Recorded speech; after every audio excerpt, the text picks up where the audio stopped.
What is the ocean?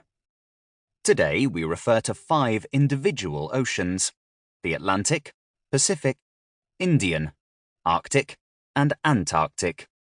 But in ancient and medieval times, the ocean was the whole mysterious and frightening mass of water surrounding the only known lands: Europe, Asia, and Africa. In fact, nothing separates the oceans from each other. There is no moment when one passes from the Atlantic to the Indian Ocean, or from the Indian Ocean the Pacific. The ocean is a great unity.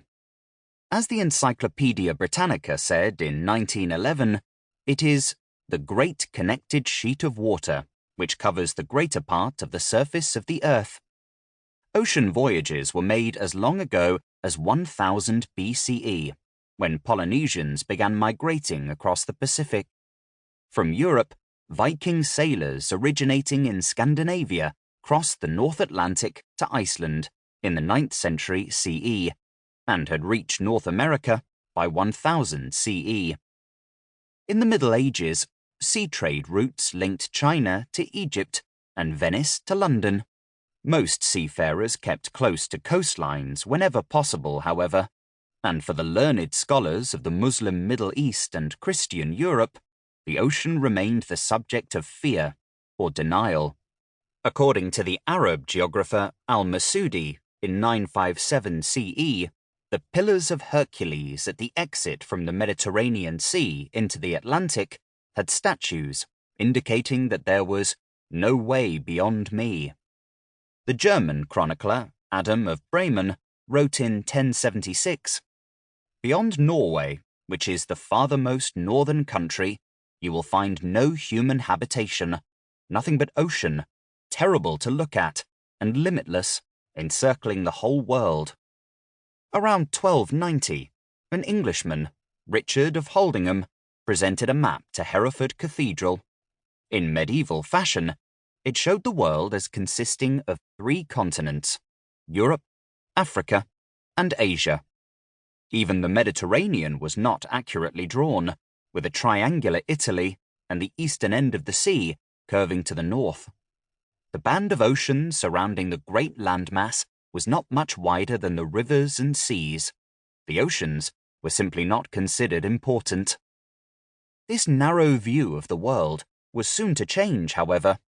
Venetian Marco Polo's 1298 account of his travels in the East, including a sea journey from China to the Persian Gulf, broadened the scope of knowledge. By 1400, Europe had rediscovered the works of the ancient Greek geographer Ptolemy, written in the 2nd century CE. Ptolemy had plotted the Indian Ocean, though he showed most of India as an island and enclosed the ocean with land. In the 15th century, sailors began to explore the world more systematically. Between 1405 and 1433, the Chinese admiral, Zheng He, led a series of voyages into the Indian Ocean, traveling as far as the east coast of Africa.